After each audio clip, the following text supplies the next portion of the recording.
Good morning guys. This time po ay itry naman natin mag-harvest ng kamote. Tunay nga na kapag ikaw ay nagtanim ay meron ka talagang aanihin. Yan. Hindi man ganun karami pero syempre yung bang saya na maidudulot ho ng pag-harvest kahit nakakaunti lang ay hindi mapapantayan. Isa pa libre. Aba, 90 pesos din ang kilo ng kamote ngayon. Medyo may kamahal. Mahal pa nga po sa bigas. Kaya magtanim ho tayo ng kamote.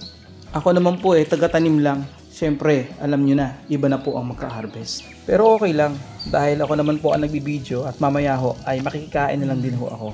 Pagluto na. Ayan ho, ang laki. At meron pang isa dyan. Ayan. Ito pa isa. Kumuha po tayo ng sakto-sakto lang para meron po tayong pang-partner sa kape. Ayan po. Thank you po sa inyong panonood. At God bless po.